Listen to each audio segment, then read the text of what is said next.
Hello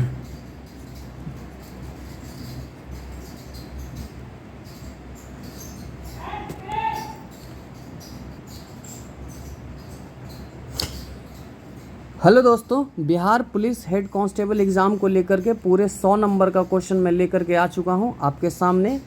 और चलिए मैं इसका सॉल्यूशन करता हूं बिना समय गंवाए हुए। तो पहला सवाल हमारे पास क्या कहता है? पहला सवाल ये कहता है कि परिवर्तनशील बल द्वारा किया गया कार्य। तो जैसे ही आपसे कार्य के बारे में पूछता है तो आपको पता होना चाहिए कि F.S होता है।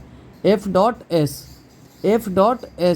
F.S कहने का मतलब क्या होता है?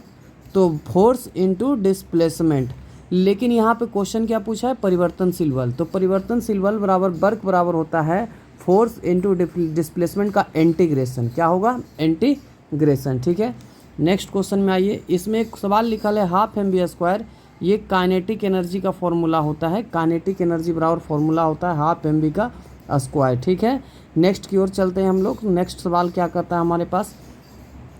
निषेचन के बाद बीजांड विकसित होकर निम्नलिखित में से किस में परिवर्तन कर देता है? तो देखिए, बीजांड को ओव्यूल कहते हैं, ओव्यूल कहते हैं बीजांड को, और ये परिवर्तित हो जाता है बीज में। ठीक है, फूल क्या होता है? तो फूल आपका पौधों का प्रजनन वाला भाग होता है। प्रजनन का भाग यही होता है। इसी में स्त्री केसर और पुंकेसर दोनों रहते हैं। और पराग कोष में क्या रहता है? तो पराग कोष में पूछा जाएगा तो परागन पाया जाता है। क्या पाया जाता है? परागन। बाह्य दल क्या करता है? तो फूलों के बाह्य दल की पंखुड़ियाँ होती है जो पुंकेसर और स्त्री केसर को घेरे हुए रहती है। पौधों में कैसे प्रजनन? तो लैंगिक प्रजनन होती है। लैंगिक प्रजनन कहने का मतलब ये होता है कि जिसमें नर भाग हो और मादा भाग होता है। तो नर भाग कौन सा कहलाता है? नर भाग पुंकेसर और मादा भाग स्त्री केसर। चलिए अगले सवाल की ओर शुरू करते हैं। देखिए दोस्त, कास्टिक सोडा का रासायनिक नाम क्या होगा? तो कास्टिक सोडा पूछ रहा है ना, तो कास्टिक सोडा का मतलब होता है आपका sodium hydroxide. Sorry, caustic soda को कहते हैं sodium hydroxide. Caustic soda sodium hydroxide. अगर आपसे पूछ दिया जाता है पोटेशियम हाइड्रोक्साइड यानी कि KaOH, पोटेशियम हाइड्रोक्साइड KOH, तो इसका हो जाता है कास्टिक पोटास। ये क्या हो जाता है? Caustic potash. अगर कास्टिक पोटास आपसे पूछ दिया जाता है तो आपको बताना होता है कि KaOH होता है पोटेशियम हाइड्रोक्साइड। अगर आपसे पूछ देता कि सोडियम क्लोराइड क्या है, तो साधारण नमक NaCl, सोडियम क्लोराइड साधारण नमक। ठीक है, अगर आपसे पूछ रहा है कि सोडियम कार्बोनेट, तो इसका मतलब हो गया धोबन सोडा। क्या हो गया? धोबन सोडा। ठीक है, धोबन सोडा होता है सोडियम कार्बोनेट। और अगर पूछ दिया जाता है कि सोडियम नाइट्रेट क्या होता है, तो sodium nitrate Chile saltpetre. Chile saltpetre. ठीक है, चिली साल्ट पीटर होता है। ठीक है ना। चलिए नेक्स्ट में शुरू करते हैं हम लोग। डिप्लोपिया नामक बीमारी मानव के किस अंग से संबंधित है? डिप्लोपिया नामक बीमारी मानव के आँख से संबंधित होती है। आंत में प्रोटीन का पाचन, सबसे ज़्यादा सवाल पूछा जाने वाला कि प्रोटीन का पाचन कहाँ होता है? आंत में।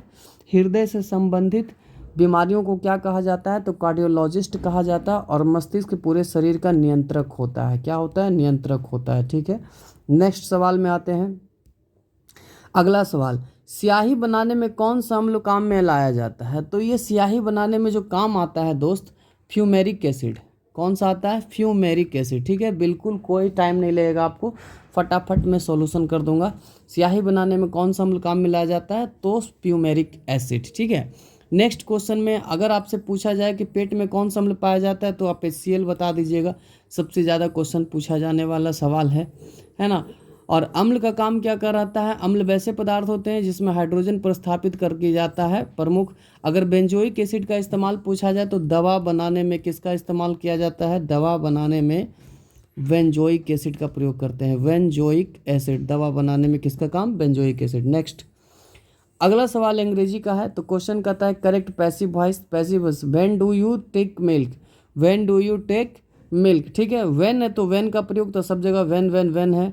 डू है तो डू यानी कि प्रेजेंट टेंस होता है, तो प्रेजेंट के हिसाब से हम लोग चलेंगे। यहाँ डिड है तो यह नहीं होगा। यहाँ पे आर है।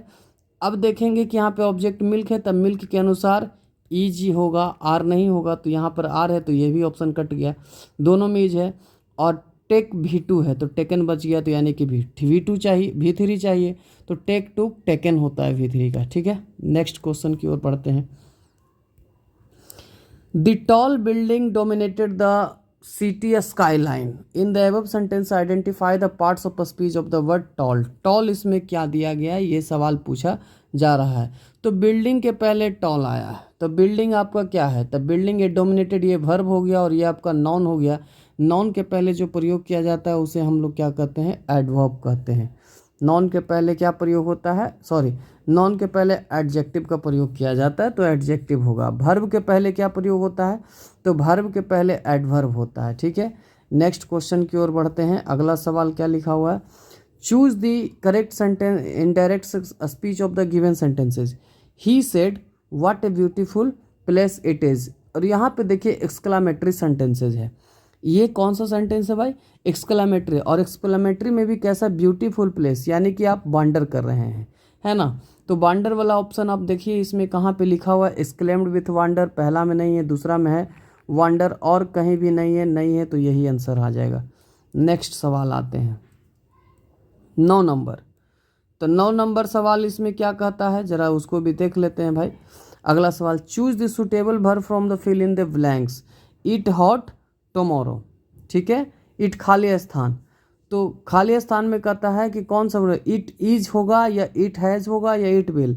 तो इट के साथ हमारे पास क्या होगा, इट विल भी, यानी कि पॉसिबिलिटी। टुमारो का मतलब होता है आने वाला कल, तो पॉसिबिलिटी व्यक्त कर रहा है फ्यूचर में, तो it will be hot tomorrow. अगर टुडे की बात की जाती है तो टुडे के लिए क्या हो जाता है, इज, टू इज हो जाता है। ठीक है, नेक्स्ट अगला सवाल, फिल इन द ब्लैंक्स। आई खाली स्थान लिविंग हेयर सिंस 2014, यानी कि सिंस या फोर लग गया।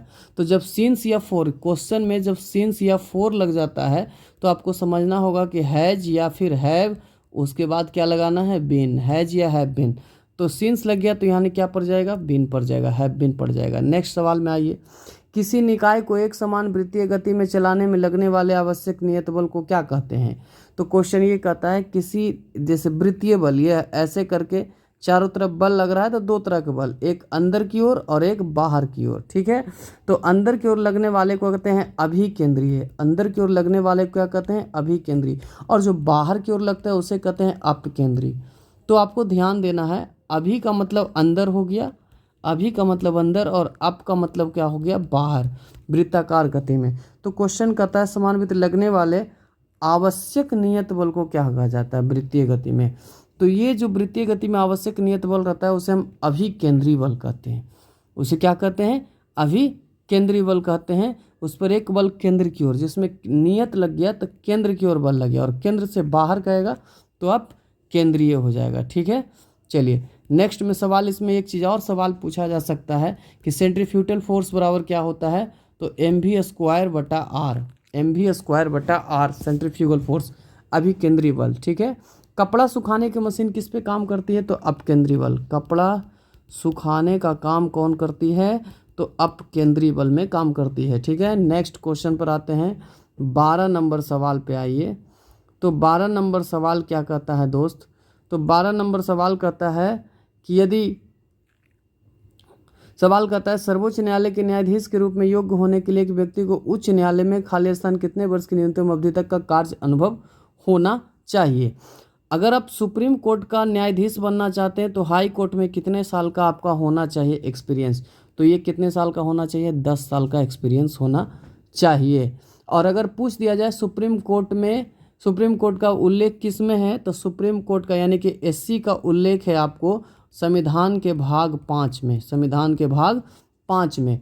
अनुच्छेद पूछ दिया जाता है कितना से कितना, तो 124 से लेकर के 147 तक, अनुच्छेद 124 से लेकर के 147 तक वर्णित है। ठीक है, इसके न्यायाधीशों को कैसे हटाते हैं, तो महाअभियोग लगाकर हटाते हैं, महाअभियोग, महाअभियोग लगाते हैं, जैसे राष्ट्रपति पर महाअभियोग अनुच्छेद 61 के तहत लगाते हैं। ठीक है, नेक्स्ट क्वेश्चन अगला आइए, सवाल क्या कहता है, यदि किसी तत्व का इलेक्ट्रॉनिक विन्यास 2, 8, 5 है तो उस तत्व का नाम, तो पहले इसको आप जोड़ दीजिए, 2 + 8 + 5, 8 × 2 = 10, 10 × 5 = 13, 13 हो गया परमाणु संख्या, और परमाणु संख्या 13 किसका होता है, तो इलेक्ट्रॉनिक विन्यास का तत्व पूछा गया, 2, 8, 2, 10 × 5 = 13, 13 नंबर पर कौन जाता है, तो इसका सवाल है, सॉरी मिस्टेक, माय मिस्टेक, 2, 8, 2, 10, 5 = 15 होगा मित्र, 2 8 2 10 5 15 होगा, और 15 होता है फास्फोरस का, तो फास्फोरस यहाँ पर हो गया सी नंबर। ठीक है, सॉरी। अगले सवाल में आते हैं। अगला सवाल क्या कहता है, बर्फ पानी पर इसलिए तैरती है क्योंकि बर्फ का घनत्व पानी की घनत्व से अपेक्षाकृत कम होता है। ठीक है, घसारा खेल घनत्व का है मेरे दोस्त, जिसका घनत्व जितना कम रहेगा ज़्यादा घनत्व पर वो तैरने लगेगा। ठीक है, नेक्स्ट क्वेश्चन की ओर बढ़ जाते हैं। अगला सवाल है,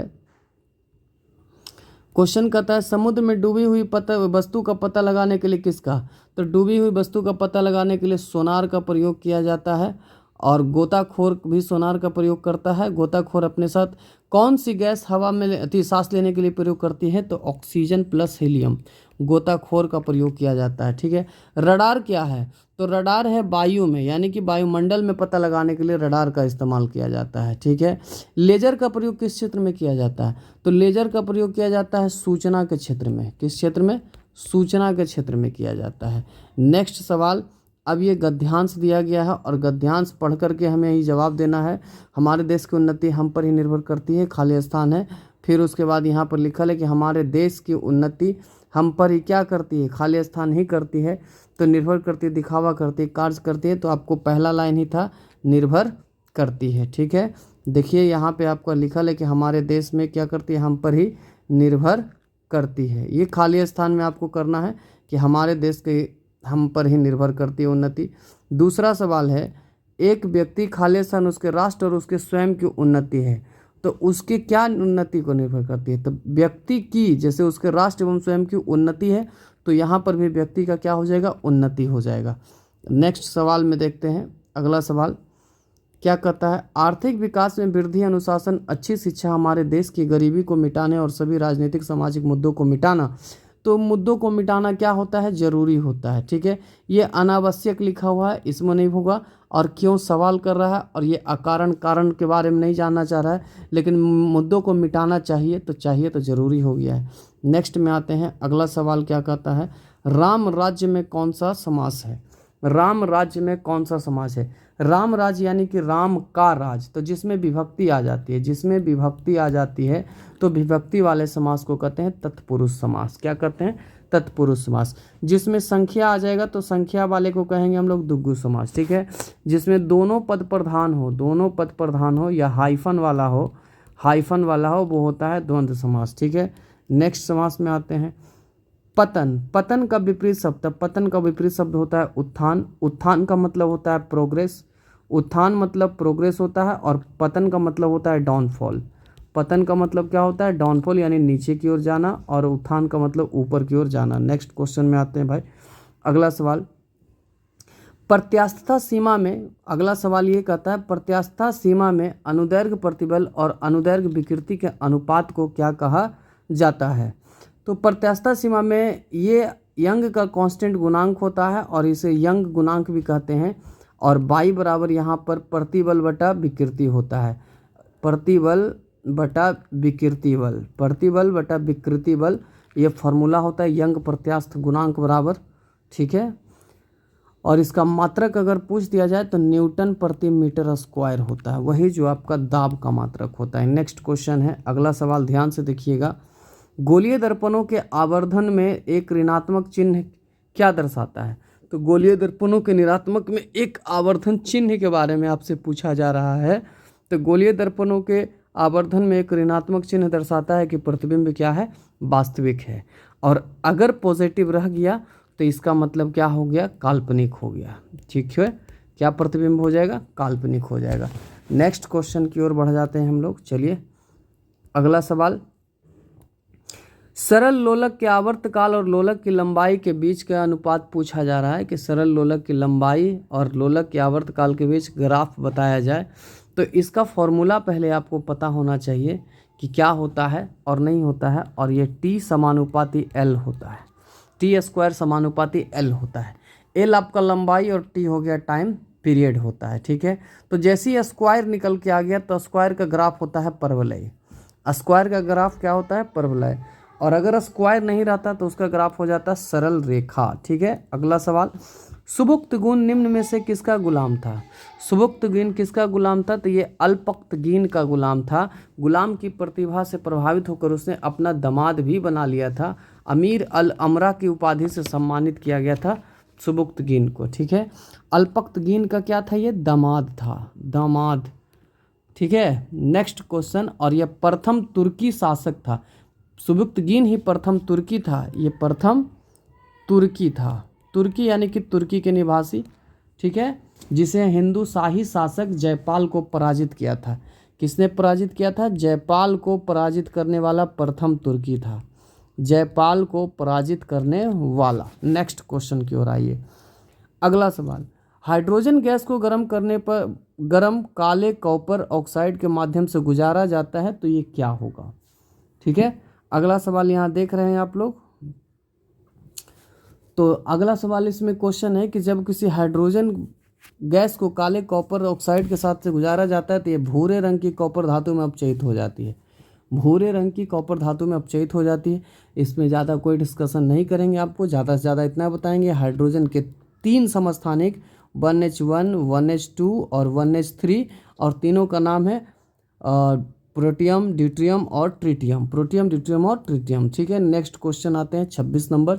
सवालों की संख्या हमारे पास 100 है और बिना समय गंवाए हुए आपको सारों सवालों का जवाब मिलते चलेगा। नेक्स्ट क्वेश्चन है कि फ्लेमिंग के वाम हस्त नियम का उपयोग खालिस्तान निर्धारित करने के लिए किया जाता है। तो वाम हस्त नियम का प्रयोग किया जाता है धारावाही चालक पर बल की दिशा, धारावाही चालक की बल की दिशा। एक अंगूठे की दिशा होती है और एक आपका तर्जनी की दिशा होती है और एक आपका होता है मध्यमा की दिशा। तो ये थ्रस्ट ऑफ मोशन बताता है, ये आपका इलेक्ट्रिक फील्ड बताता है और ये आपका करंट बताता है। ठीक है, करंट ये बताता है और ये आपका थ्रस्ट ऑफ मोशन बताता है, thrust of motion, thrust of motion बताता है। नेक्स्ट क्वेश्चन में आते हैं। अगला सवाल, बल एवं विस्थापन दोनों सदिश है, तो कार्य जो बल और विस्थापन का गुणनफल है वह क्या होगा? तो वह एक अदिश राशि होगा। कार्य क्या होती है? अदिश राशि होती है, क्योंकि कार्य में केवल परिमाण होता है, दिशा शामिल नहीं होता है। नेक्स्ट में आइए। अगला सवाल, कौन अकबर के नवरत्न में शामिल नहीं है? अकबर के नवरत्नों में शामिल नहीं है, क्वेश्चन ये पूछा जाता है। तो बैरम खान जो थे उसके नवरत्नों में शामिल नहीं है। रामतनु पांडे थे, हकीम हुकाम भी थे, महेश दास थे, बैरम खान आपका नहीं था। अकबर का बैरम खान कौन था? तो अकबर का सेनापति माना जाता है। ठीक है, ईमानदारी से इसे खाने खाना की उपाधि दिए गए थे। क्वेश्चन ये पूछा जाता है बैरम खान को क्या? तो खाने खाना की उपाधि दिया गया था। ठीक है, खाने खाना, खाने खाना, खाने खाना की उपाधि दिया गया था। नेक्स्ट में आते हैं। अगला क्वेश्चन है व्यक्तिगत अवज्ञा आंदोलन। क्वेश्चन है सबज्ञा आंदोलन नहीं, व्यक्तिगत। तो व्यक्तिगत आंदोलन चला था 17 अक्टूबर 1940 को। ठीक है, और एक था सविनय अवज्ञा आंदोलन। ठीक है ना, सविनय अवज्ञा आंदोलन वो 1930 में चला था। अब ये भी सवाल उठता है कि ये व्यक्तिगत आंदोलन क्या था? ठीक है, तो व्यक्तिगत सत्याग्रह हुआ था, ये गांधी जी की विचारधारा थी और व्यक्तिगत सत्याग्रह परपनार आश्रम से प्रारंभ हुआ था और इसके पहले सत्याग्रही थे विनोबा भावे। ठीक है, तो इसको शुरुआत किसने किया था? तो विनोबा भावे ने किया था, विनोबा भावे। और दूसरे क्रांतिकारी कौन थे इसमें ये भी पूछता है। तो सेकेंड में आपको पंडित जवाहरलाल नेहरू, पंडित जवाहरलाल नेहरू थे। ठीक है, नेक्स्ट क्वेश्चन आइए।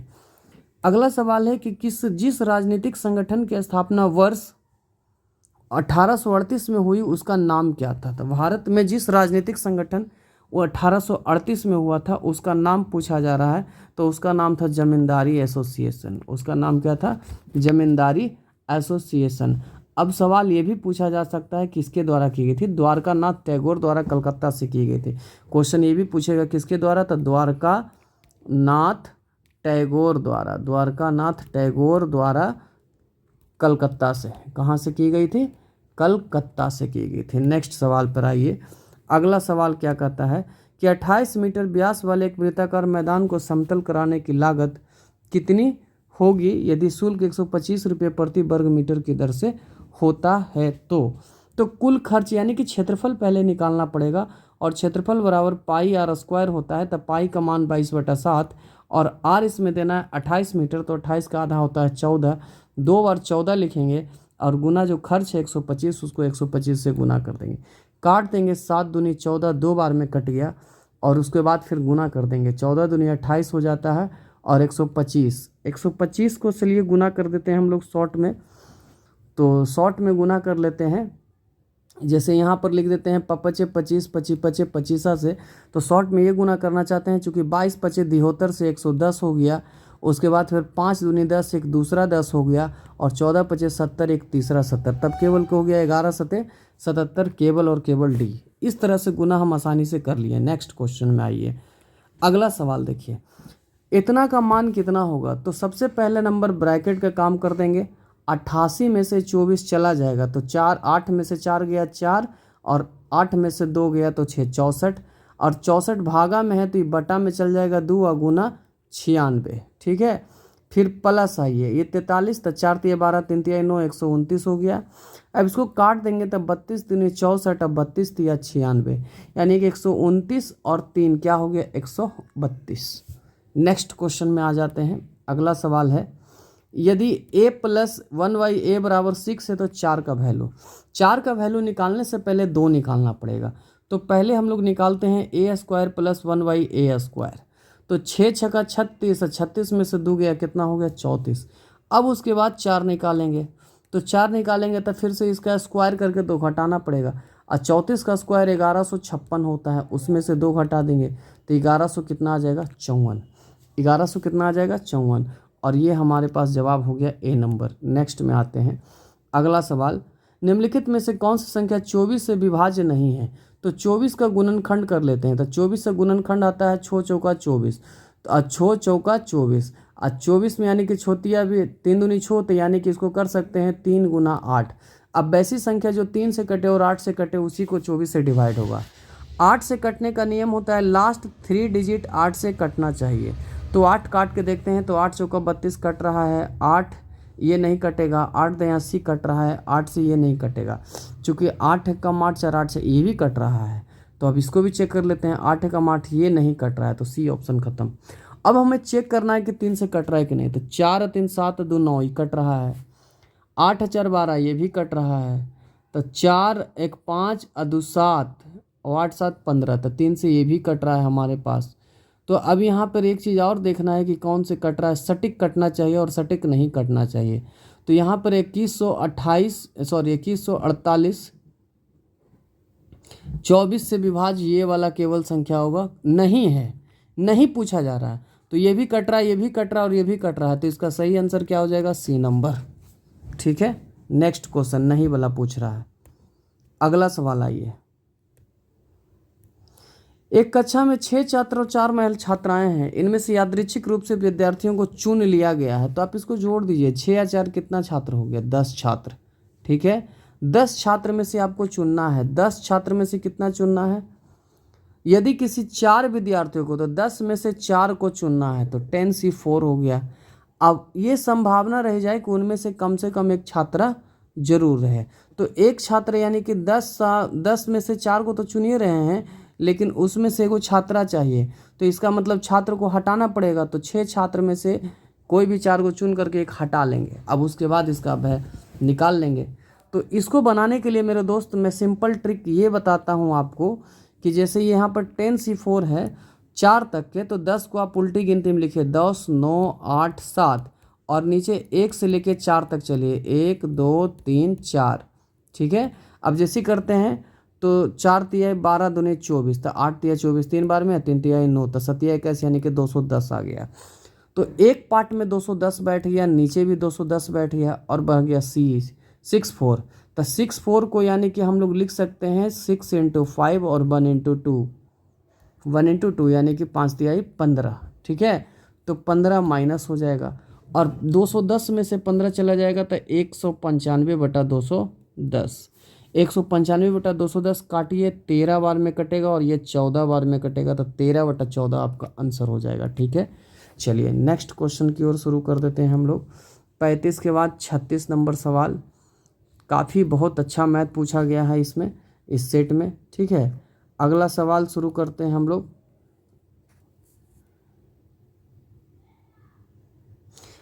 क्वेश्चन ये कहता है कि अक्षय ने 475 किलोग्राम चावल 63 रुपये प्रति किलो की दर से खरीदे। यदि 80% चावल 10% लाभ पर बेचता है और बचे हुए चावल 10% हानि पर बेचता है तो उसके लाभ या हानि प्रतिशत को ज्ञात करें। बड़ा इजी सा सवाल है और ये ज़्यादा हार्ड सवाल नहीं है। इसको बनाने के लिए हम लोग बड़ा आसान सा ट्रिक इस्तेमाल कर लेते हैं। एक तरफ 80% चावल और एक तरफ 20% चावल रखेंगे। ठीक है, अब ये सवाल क्वेश्चन ये पूछा गया कि 80% चावल 10% लाभ पर और 10% हानि पर बेच रहा है। क्या हानि पर बेच रहा है?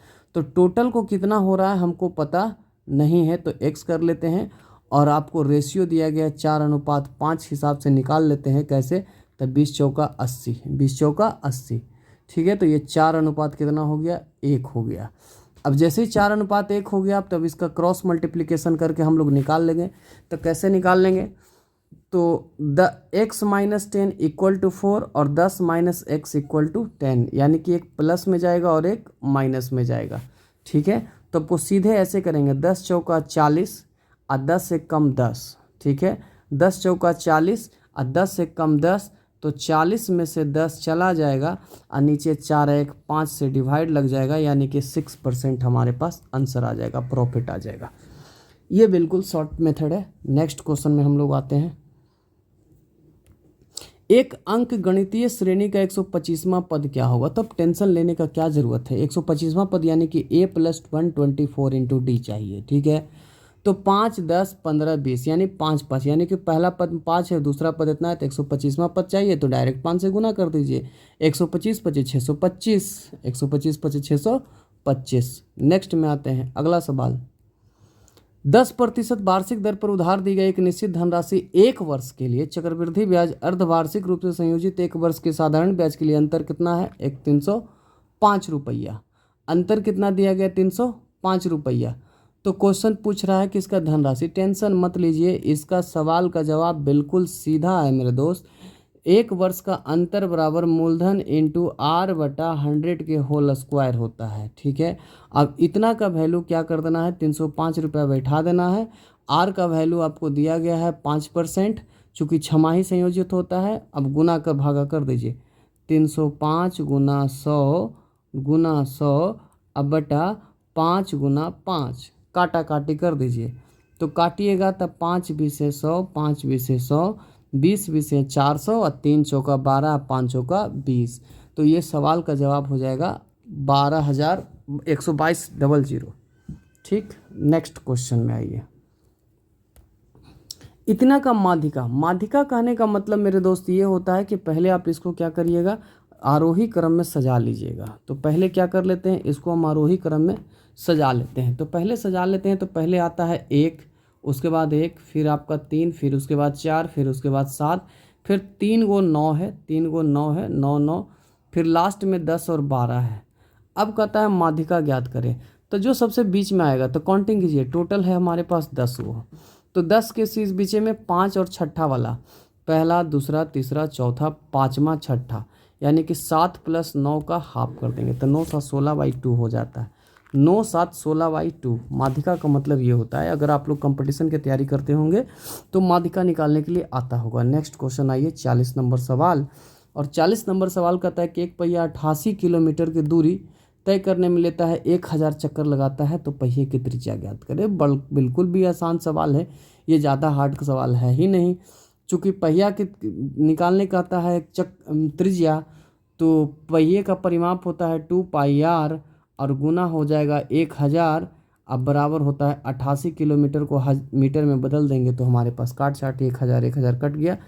पाई का वैल्यू होता है 22/7, आर का वैल्यू नहीं जानते हैं और इक्वल टू 88, तो 22 चौका 88, 2 दूना 4 और 7 दूनी 14 मीटर हो गया त्रिज्या। तो लेकिन सवाल आपको क्या पूछा है? त्रिज्या। तो त्रिज्या बिल्कुल सही है। नेक्स्ट में आइए, अगला सवाल जीएस का क्वेश्चन है। इसरो ने अपना 100वां मिशन किस रॉकेट से लॉन्च किया है? ये सवाल पूछा जा रहा है। तो इसरो ने अपना 100वां मिशन GSLV 15 से लॉन्च किया है, F-15 से। ठीक है, इसरो की पूछा जाएगा स्थापना, तो 15 अगस्त 1969 को होती है, 15 अगस्त 69 को होती है और मिसाइल प्रक्षेपण श्रीहरिकोटा से होता है। नेक्स्ट क्वेश्चन में आइए, अगला सवाल, किस विद्वान ने भारतीय संविधान को सहकारी संघवाद का एक उदाहरण दिया है? तो ये जो उदाहरण देने वाला व्यक्ति है ग्रेनविल ऑस्टिन। ग्रेनविल ऑस्टिन संघवाद के मानने वाले व्यक्ति का नाम है A.N. Birch. A.N. Birch, A.N. Birch, ये दो व्यक्ति मानने वाले हैं। ठीक है, नेक्स्ट क्वेश्चन की ओर आते हैं। अगला सवाल क्या कहता है, दक्षिणा पथपति की पदवी किसने सबसे पहले प्रारंभ की थी? दक्षिणा पथपति की उपाधि सातवाहन शासक, तो सातवाहन शासक सातकर्णी प्रथम, श्री सातकर्णी, और ये वही शासक है जो माता के नाम से शुरू होता है, गौतमी पुत्र सातकर्णी। आप मूवी भी देखे होंगे। नेक्स्ट क्वेश्चन है, कन्नब वंश के राजवंश के संस्थापक कौन थे? कन्नब वंश। ठीक है, कन्नब वंश, तो कनकन में बसे वासुदेव, ट्रिक भी है, कनकन में बसे वासुदेव यानी भगवान बसते हैं, तो कन्नब वंश के हो गया वासुदेव। अगला क्वेश्चन है, श्रवण बेलगोला में गोमतेश्वर की मूर्ति का निर्माण किसने कराया है? तो श्रवण बेलगोला में गोमतेश्वर का मूर्ति का निर्माण कराया है चामुंड राय ने। किसने कराया है? चामुंड राय ने। ठीक है, और श्रवण बेलगोला वही है जहाँ पर चंद्रगुप्त मौर्य ने जीवन के सबसे अंतिम क्षण गुजारे थे। किस विचार का संबंध जयप्रकाश नारायण से नहीं है? सवाल को देखिए, यहाँ पे क्या लिख रहा है? नहीं है। ठीक है, तो इस चीज़ को हम लोग देखेंगे। तो इसमें चौखंबा राज जो होता है इनसे नहीं है, बल्कि इसका राम मनोहर लोहिया है। आया बात समझ में? ये जो है आपका चौखंबा राम मनोहर लोहिया समाजवाद के कट्टर समर्थक थे, इन्होंने चौखंबा राज को संकल्पना की। तो पूछा जाएगा चौखंबा राज, तो राम मनोहर लोहिया, राम मनोहर लोहिया। ठीक है, राम मनोहर लोहिया। नेक्स्ट में आते हैं, अगला सवाल, निम्न में से एक समिति संसद की अस्थायी समिति नहीं है। अस्थायी समिति नहीं है, तो यह वित्त मंत्रालय की परामर्शदात्री समिति, ये आपका नहीं है। ठीक है, नेक्स्ट क्वेश्चन में आ जाते हैं, सोमनाथ को जीत कर लौटते समय महमूद कच्छ की खाड़ी के रास्ते क्यों गया था? अब सवाल यहाँ पर ये ज़बरदस्ती पूछा गया कि सोमनाथ को जीत कर लौटते समय महमूद कच्छ की खाड़ी के रास्ते तरफ इसलिए गया था क्योंकि सामान्य रास्ते को भोज परमार ने रोक रखा था। क्योंकि सामान्य रास्ते को किसने रोका था? भोज परमार, राजा भोज ने उसको रोक रखा था। और यहाँ पर से एक क्वेश्चन पूछा जाता है, सोमनाथ मंदिर 1025 पर आक्रमण, कितना पर? 1025 पर। नेक्स्ट क्वेश्चन है, सत्ता साझा करने के लिए निम्नलिखित प्रणालियों में से किसे जांच किया जाना चाहिए? जांच और संतुलन कहा जाता है। तो ये किया जाता है शक्तियों का क्षैतिज वितरण, शक्तियों का क्षैतिज वितरण, क्षैतिज। नेक्स्ट में आते हैं, अगला सवाल है, शिमला समझौता 1972 पर किनके द्वारा हस्ताक्षर किया गया था? तो शिमला समझौता 72 पर किया गया था इंदिरा गांधी और जुल्फिकार अली भुट्टो। 1972 पर इंदिरा गांधी और जुल्फिकार अली भुट्टो द्वारा हस्ताक्षर किया गया था। नेक्स्ट में आते हैं, निम्नलिखित में से किन पहाड़ियों पर उष्णकटिबंधीय सदाबहार वन पाए जाते हैं? और कैसे ही उष्णकटिबंधीय सदाबहार वन? तो नीलगिरी की पहाड़ी याद रखेंगे, ये राजस्थान में पड़ता है, शिवालिक श्रेणी महाराष्ट्र में, उत्तर प्रदेश और बिहार के कुछ इलाकों में पड़ता है, राजमहल की पहाड़ी झारखंड में पड़ती है, और नीलगिरी की पहाड़ी तमिलनाडु और केरला में पाई जाती है। ठीक है, नीलगिरी की पहाड़ी पर चाय की भी खेती होती है, ये भी चीज़ आपको इम्पोर्टेंट रखना है। नेक्स्ट क्वेश्चन की ओर बात कर लेते हैं भाई। अगला क्वेश्चन है कि बिहार का सबसे पुराना नदी घाटी परियोजना कौन सा है? तो सबसे पुराना नदी घाटी परियोजना में सोन, जो ऑप्शन दिया गया है उस हिसाब से सोन नदी का निर्माण पहले 1873-74 ईस्वी में डेहरी ऑन सोन। ठीक है, चलिए, सोन से दो नहरें निकलती है, पूर्वी सोन नहर और पश्चिमी सोन नहर, और पटना के निकट दानापुर में गंगा नदी से मिल जाती है सोन नहर। नेक्स्ट में आते हैं, सिंधु के क्वेश्चन है कि सिंधु के मैदान की नई जलोढ़ मिट्टी को किस नाम से जानती है? तो नई जलोढ़ मिट्टी को हम लोग जानते हैं खादर के नाम से, और पुरानी को पूछा जाएगा तो पुरानी को हो जाता है बांगर को। रेगुर मिट्टी काली मिट्टी को कहते हैं, रेगुर मिट्टी किस मिट्टी को कहते हैं? काली मिट्टी को कहा जाता है। ठीक है, नेक्स्ट क्वेश्चन में आते हैं, बाघ परियोजना आरंभ की गई थी? तो बाघ परियोजना 1973 में लाई गई थी। ठीक है, 54 नंबर सवाल का जवाब है बाघ परियोजना 1975, और हाथी परियोजना अगर आपसे सवाल पूछ दिया जाए तो 1992 में। हाथी परियोजना अगर सवाल पूछा जाए तो 1992 में पूछा जाएगा, और 2022 की रिपोर्ट के अनुसार भारत में बाघों की संख्या 3167 है। नेक्स्ट, भारत में यूरेनियम कहाँ पाया जाता है? तो भारत में यूरेनियम जादूगोड़ा, यूरेनियम की खानें कहाँ पड़ती है? जादूगोड़ा। और जादूगोड़ा कहाँ पड़ती है? झारखंड में। ठीक है, और झारखंड कहाँ पड़ता है? तो सिंहभूम जिला। सिंहभूम जिला का दो भाग, एक पूर्वी सिंहभूम और एक पश्चिमी सिंहभूम। एक का मुख्यालय जमशेदपुर है और एक का मुख्यालय चाईबासा। नेक्स्ट, अगला सवाल आइए, निम्नलिखित पर महादेव विचार कीजिए। महादेव की पहाड़ियाँ, सह्याद्री पर्वत और सतपुड़ा पर्वत श्रेणी।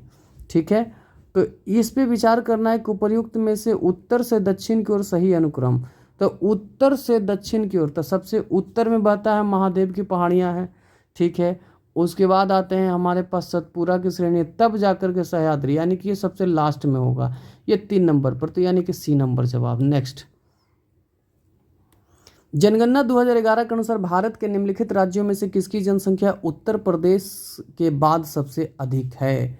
तो उत्तर प्रदेश के बाद जो सबसे अधिक है वो पड़ता है महाराष्ट्र। उत्तर प्रदेश के बाद जब पूछा जाएगा महाराष्ट्र, अब महाराष्ट्र के बाद कौन पड़ेगा? तब महाराष्ट्र के बाद पड़ेगा बिहार, बिहार के बाद कौन पड़ेगा? तब बिहार के बाद पड़ेगा पश्चिम बंगाल, और पश्चिम बंगाल के बाद कौन सा पड़ता है? तो आंध्र प्रदेश। कौन प्रदेश? आंध्र प्रदेश। ठीक है, नेक्स्ट क्वेश्चन में आते हैं हम लोग। 10 डिग्री चैनल किसे पृथक करता है? तो ये तो रटा रटाया क्वेश्चन है कि अंडमान और निकोबार को ही पृथक करता है, और अंडमान को निकोबार को पृथक करता है, भारत श्रीलंका को तो मन्नार की खाड़ी या पाक जलडोमरूमध्य, पाक जलडोमध्य। लक्षद्वीप को मालदीव से कौन अलग करता है?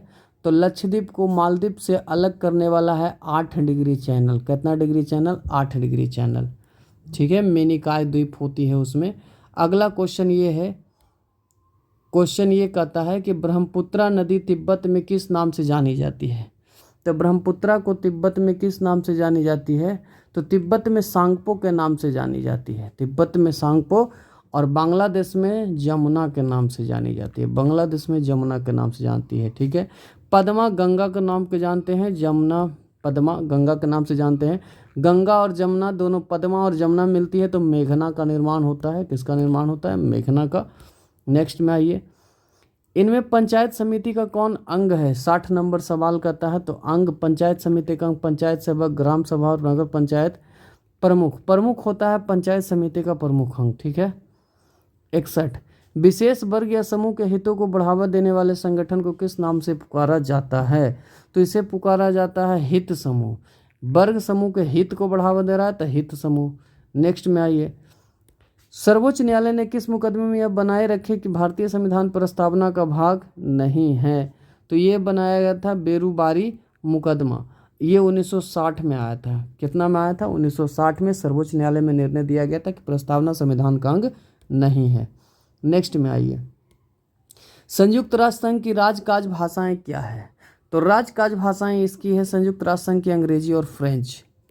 इसकी स्थापना 24 अक्टूबर 1945 को हुई थी, और ये द्वितीय विश्व युद्ध की उपज है, द्वितीय विश्व युद्ध की उपज है। प्रथम विश्व युद्ध की उपज कौन थी? तो प्रथम विश्व युद्ध में राष्ट्र संघ, प्रथम विश्व युद्ध की उपज कौन थी? राष्ट्र संघ थी। ठीक है, नेक्स्ट में आते हैं, अगला सवाल की ओर चलते हैं हम लोग। 63 हो गया, 63 के बाद अब आते हैं 64 नंबर सवाल। तो देखिए भाई, 64 नंबर सवाल ये कहता है कि यूएन, जिसको संयुक्त राष्ट्र के स्थापना दिवस, और अभी अभी मैंने आपको समझा दिया कि संयुक्त राष्ट्र के स्थापना दिवस है आपका 64 नंबर सवाल का 2 नंबर जवाब। क्या इतना होगा? 24 अक्टूबर 1945 को हुआ था। ठीक है, नेक्स्ट क्वेश्चन आइए, 38वां क्वेश्चन है कि 38वां राष्ट्रीय खेल 2025 में कुल कितने पदक जीत कर बिहार ने 29वां स्थान प्राप्त किया है? और ये टोटल 12 पदक जीता है। कितना पदक जीता है? 12 पदक में 1 गोल्ड है, 1 आपका क्या है? गोल्ड है, 6 आपका क्या है? रजत है, 6 आपका रजत, और बाकी 5 जो है कांस्य पदक है, 5 जो है कांस्य पदक है। ठीक है, नेक्स्ट क्वेश्चन में आते हैं। अगला सवाल, कौन सा कथन सही नहीं है? सवाल क्या कहता है? कौन सा कथन सही नहीं है? ठीक है, तो आरबीआई देश की केंद्रीय बैंक है, बिल्कुल सही जवाब है। आरबीआई की स्थापना 1949 में, राष्ट्रीयकरण 1949 में हुआ था। स्थापना पूछा गया तो स्थापना 1935 में हुआ है। और सही नहीं है तो यही आपका सही नहीं है, बाकी राज्य सरकार का बैंकर है, देसी विदेशी बैंकर है। ठीक है, नेक्स्ट क्वेश्चन में आते हैं। 67 नंबर सवाल, निम्नलिखित में से कौन सा पौधे के तने के माध्यम से प्रजनन करता है? पौधे के तने के माध्यम से प्रजनन करने वाला है गुलाब, ठीक है। कलम मेथड से प्रयोग किया जाता है। नेक्स्ट में आते हैं अगला सवाल, खाली स्थान स्थानिक प्रजाति का एक उदाहरण दीजिए। तो स्थानिक प्रजाति का एक उदाहरण है निकोबार कबूतर, स्थानीय प्रजाति का उदाहरण, ठीक है। अगला सवाल क्या कहता है, इनमें से सबसे लंबी नदी जिसका उद्गम भारत में हुआ है? तो उद्गम में भी भारत में और लंबी नदी भी भारत में, तो गंगा कुमाऊं हिमालय से निकलती है। कौन हिमालय से? तो कुमाऊं हिमालय से, ठीक है, कुमाऊं से निकलती है। ब्रह्मपुत्रा का उद्गम कहाँ होता है? तो ये तिब्बत में होता है, तिब्बत में, ठीक है। झेलम भी वहीं से होता है। महानदी भारत में उत्पन्न होती है, लेकिन भारत की सबसे लंबी नदी नहीं है। अगला सवाल, कैल्शियम ऑक्साइड का सूत्र पूछा गया है, इकाई द्रव्यमान। तक कैल्शियम का पूछा गया कितना होगा? तो कैल्शियम का देखिए, कैल्शियम का होता है 40 और ऑक्सीजन का होता है 16, तो जोड़ देंगे तो 40 और 16 कितना हो जाएगा? 56 हो जाएगा। तो ऑप्शन देखिए सी नंबर में 56 है। नेक्स्ट में आते हैं अगला सवाल, निम्नलिखित में से क्वेश्चन ये कहता है, निम्नलिखित में से किस प्रकार का वायरस एग्जीक्यूटेबल फाइलों से जुड़ा जाता है और फाइल रन करने पर फैलता है? फाइल रन करने पर फैलता है, ठीक है। तो इसको कहते हैं फाइल इन्फेक्टर वायरस। इन्फेक्टर यानी कि संक्रमण फैलाता है। नेक्स्ट अगला सवाल, भारतीय रिजर्व बैंक की ओपन मार्केट ऑपरेशन से आशय है। ओपन मार्केट ऑपरेशन से पूछा गया है, तो सिक्योरिटीज़ में व्यापार करना ये ओपन मार्केट से स्थापित होता है, ठीक है। ओपन मार्केट का मतलब ये होता है खुले बाजार की प्रक्रिया। इसके तहत भारतीय रिजर्व बैंक खुले बाजार में सरकारी प्रतिभूतियों, ट्रेजरी बिल्स एवं स्वीकृत विपत्रों को क्रय विक्रय करवा देता है। नेक्स्ट में आते हैं अगला सवाल, निम्न में से कौन सा बॉन्ड द्वारा भारतीय संस्थान विदेशी बाजारों से विदेशी मुद्रा के बजाय रुपये में पैसा जुटा सकता है? तो पैसा जुटाने वाला काम करता है मसाला बॉन्ड। पैसा जुटाने वाला काम कौन करेगा? मसाला बॉन्ड होगा, ठीक है। नेक्स्ट क्वेश्चन में आइए, अगला सवाल है, ग्रैंड स्लम शब्द किससे संबंधित होता है? तो ग्रैंड स्लम संबंधित होता है टेनिस से, लॉन टेनिस से होता है संबंधित, ठीक है। नेक्स्ट क्वेश्चन, इस 4 प्रकार के अगर खेल जीत लेते हैं, Australian open, French open, Wimbledon open और यूएस ओपन, तब जाके आप ग्रैंड स्लम विजेता होते हैं। नेक्स्ट में आइए अगला सवाल, स्टार्च में आयोडीन डालने पर उसका रंग कैसा पड़ जाता है? तो स्टार्च में जब आयोडीन डालते हैं तो उसका रंग क्या पड़ जाता है? नीला पड़ जाता है, ठीक है। नेक्स्ट क्वेश्चन में आते हैं, जो किसी का उपकार ना माने उसे क्या कहते हैं? तो जो किसी का उपकार ना माने उसे कृतज्ञ कहते हैं, ठीक है। नेक्स्ट क्वेश्चन है, राम खाना खाएगा इस वाक्य का कर्म वाच्य बताइए। तो राम खाना खाएगा, तो राम के द्वारा खाना खाया जाएगा, ये हुआ कर्मवाच्य। इसको अंग्रेजी में पैसिव वॉइस कहते हैं और active voice to passive voice. अगला क्वेश्चन है, कुत्ते ने बिल्ली को मारा, इस वाक्य में बिल्ली को, तो कर्ता ने कर्म को, तो को लग गया तो कर्म कारक हो गया, ठीक है। अगला सवाल आते हैं, इनमें से विशेषण पूछा जा रहा है, तो कौन सा विशेषक है? ठीक है, ये तो आपका बालक यानी कि नाउन हो गया, ये क्योंकि प्रश्न हो गया, लिखा वर्ब हो गया और गोल ही आपका विशेषण हो जाएगा। अगला सवाल देखिए भाई, किस भारतीय ने 2024 यूएनईपी की पृथ्वी चैंपियन पुरस्कार के लाइफ टाइम अचीवमेंट पुरस्कार प्राप्त किया था? तो ये प्राप्त करने वाले थे माधव गॉडगिल थे। नेक्स्ट क्वेश्चन में आ जाते हैं। अगला सवाल ये कहता है कि निम्न में से गतिज ऊर्जा किसके साथ चल रही, एक ही गतिज ऊर्जा के साथ चल रही, उनमें से सबसे अधिक संवेग कुछ पूछा जा रहा है। तो सबसे अधिक संवेग अल्फा कण का होता है, सबसे ज़्यादा गतिज ऊर्जा भी उसी का होता है, ठीक है। सबसे कम पूछता तो सबसे कम गामा का होता है। नेक्स्ट में आते हैं, जंग रोधी इस्पात के निर्माण में इस्पात का मिश्रा तत्वन कौन सा होता है? जंग रोधी इस्पात में इस्पात के साथ क्या मिलाया जाता है? तो क्रोमियम और निकल मिलाया जाता है ताकि जंग नहीं लगे। अगला सवाल है, एक बिंब को 15 सेंटीमीटर फोकस दूरी वाले उत्तल दर्पण से 30 सेंटीमीटर की दूरी पर रखा गया, तो दर्पण चित्र का उपयोग करके प्रतिबिंब की दूरी ज्ञात करें। तो इसका तो फॉर्मूला होता है 1/v + 1/u = 1/f, ठीक है। आप मान बैठा दीजिए, सारा मान यानी कि v का खेला है, तो v बराबर क्या हो जाएगा 1/f, 15 सेंटीमीटर फोकस दूरी तो 15 लिख देंगे और ये माइनस आ जाएगा प्लस वाला उठ करके, और यहाँ पर दूरी है 30 तो -30 हो जाएगा। अब माइनस माइनस मिला करके प्लस, अब यहाँ दिमाग लगा दीजिए, एक 15 और 30, तो यानी कि एलसीएम लेंगे तो 30 होगा, 15 दूनी 30, 2 1 3 10। प्लस में आ जाएगा 10 सेंटीमीटर, तो प्लस 10 सेंटीमीटर आपका। नेक्स्ट, फ्रीऑन का प्रयोग निम्नलिखित में से किस रूप में किया जाता है?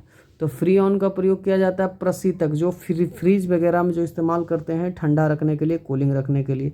बेजिन, जिनकी कोशिकाओं में केंद्रक झिल्ली नहीं होते हैं, क्या कहलाते हैं? तो ये कहलाते हैं प्रोकैरियोटिक कोशिकाएं, चूंकि वो नवजात कोशिका के गिनती में आते हैं। किस कोशिका की गिनती में? नवजात। नेक्स्ट क्वेश्चन में आइए, कवक। क्वेश्चन क्या लिखा है कि कवक द्वारा फैलने वाली बीमारी कौन सी होती है? कवक द्वारा फैलने वाली बीमारी के बारे में पूछा गया है आपसे। तो कवक द्वारा फैलने वाली बीमारी रिंगवर्म, ब्लैक कृमि होती है जो कवक द्वारा फैलती है। ठीक है, दांत खाज खुजली भी कवक द्वारा फैलती है। मानव के त्वचा को रंग देने वाला वर्णक कौन सा होता है? तो त्वचा को रंग देने वाला वर्णक मेलानिन, जिसकी मात्रा संख्या में जितना ज़्यादा मेलानिन उतना ज़्यादा वो ब्लैक रहेगा, वर्णक ही रहेगा। भुगतान करने वाले विभिन्न करेंसी के बीच जो दर होता है उसे क्या कहते हैं? तो उसे दर कहते हैं विनिमय दर। चूंकि आप पैसा देते हैं तभी कोई सामान लेते हैं, तो वस्तु विनिमय दर हो गया। नेक्स्ट में आते हैं, खनिजों को संरक्षित करने की आवश्यकता क्यों होती है? तो आवश्यक करने की आवश्यकता क्यों होती है? क्योंकि वह तेजी से क्या होते हैं? घट जाते हैं। कोयला लगातार निकाल रहे हैं तो उसका भंडार तो घटेगा ही ना, तो घटेगा तो यानी तेजी से घट रहा है। नेक्स्ट क्वेश्चन है, घट रहा है और साथ साथ ये भी पूछेगा कि विकास के लिए इनकी आवश्यकता भी होती है, निर्माण बहुत तेजी से हो रहा है, तो इसका काम हो गया तेजी से घट रहा है। और नवीकरण, साथ साथ ये भी देख सकते हैं कि इसमें औद्योगिक विकास के लिए इनका आवश्यकता बहुत ज़्यादा था। 2 और 3 दोनों होगा, यानी कि बी ऑप्शन हो जाएगा। नेक्स्ट, अगला सवाल है 90 नंबर। देखिए, वर्ष रूसी क्रांति ने आर्थिक लोकतंत्र की नींव की मजबूती प्राप्त। क्वेश्चन ये कहता है कि आर्थिक लोकतंत्र की मजबूती को नींव कब प्राप्त हुआ? तो रूस की क्रांति हुआ था आपको 1917 ईस्वी में। फ्रांस पूछा जाएगा, फ्रांस की क्रांति 1789 ईस्वी में। अगर चीन की क्रांति पूछा जाए तो 1911 ईस्वी में होता है। ठीक है, इस चीज़ को याद रखेंगे। और अगर अमेरिका में पूछा जाए तो 1776 ईस्वी में होता है। 1776 से 1783 ईस्वी तक गया था। नेक्स्ट क्वेश्चन में आते हैं, और ऐसे ही करते करते हम लोग चले आए 90 नंबर क्वेश्चन में। क्वेश्चन क्या कहता है, 14 बैंकों का राष्ट्रीयकरण कब किया गया था? 1969 में किया गया था। 14 बैंकों का राष्ट्रीयकरण इंदिरा गांधी की सरकार में की गई थी, इंदिरा गांधी के द्वारा किया गया था। ठीक है, फिर वापस 1980 में कितने बैंकों का किया गया था? तो 6 बैंकों का किया गया था। ठीक है, एंजाइम मूलतः क्या होता है? क्वेश्चन ये पूछा गया है। तो एंजाइम मूलतः प्रोटीन होता है एक प्रकार का। ठीक है, नेक्स्ट क्वेश्चन है, किस देश की प्रधानमंत्री क्रिस्टोफर लक्सन 16 से 20 मार्च 2025 तक भारत के दौरे पर रही है? तो भारत के दौरे पर रही है तो न्यूजीलैंड के प्रधानमंत्री थी। ठीक है, न्यूजीलैंड की राजधानी वेलिंगटन होता है। पहला देश जिसने कार्बन टैक्स लगाया न्यूजीलैंड है। किसने 8 मार्च 2025 को अंतर्राष्ट्रीय महिला दिवस के अवसर पर इंश्योरिंग हीरोज अभियान शुरू किया है? ठीक है, तो ये शुरू करने वाला व्यक्ति है फ़ोन पे। ठीक है, इंश्योरिंग हीरोज शुरू किया है फ़ोन पे ने। ठीक है, नेक्स्ट में आइए, 5वां एशियाई महिला कबड्डी चैंपियनशिप 2025 का खिताब किसने जीता? तो ये जीता है आपका भारत ने। किसने जीता? भारत ने। नेक्स्ट, अंग्रेजी के सवाल, choose the correct suffix in the given sentences. It was his sheer foolish. ठीक है, तो ये देखिए फुलिश में क्या जोड़ेंगे? सियर फुलिश, तो फुलिशनेस। जिस किसी शब्द में लास्ट में नेस लग जाता है वो नॉन हो जाता है।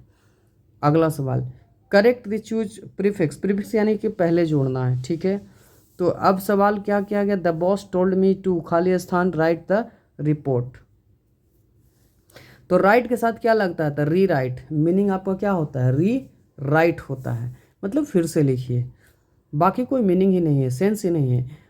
उसकी आवाज़ बहुत प्यारी है 98 में। तो his voice is very sweet, his voice is very sweet, ये ट्रांसलेशन था। अगला सवाल, choose the correct preposition in the sentence below. He felt PT, खाली स्थान the poor, the for the poor. गरीबों के लिए उसके दिल में बहुत दया है या दया महसूस कर रही है, सहानुभूति महसूस कर रही है।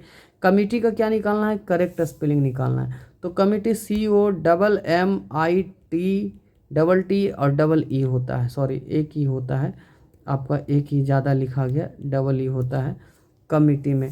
और इसका सही जवाब है आपका ए नंबर। तो दोस्तों, तो मेरे मित्रों, इस प्रकार से हमारा आज का क्वेश्चन 1 से लेकर के 100 तक हो जाता है द एंड। अब आप कमेंट बॉक्स में ये सीबित कर दीजिए कि आपने 100 में कितने नंबर किए, 100 में कितने मार्क्स आए हैं। ठीक है, अपने मार्क्स क्वेश्चंस लिख दे कितने मार्क्स आए हैं। जो भी बिहार पुलिस की तैयारी करने वाले। थैंक यू, हमारी मुलाकात दोबारा होगी। धन्यवाद।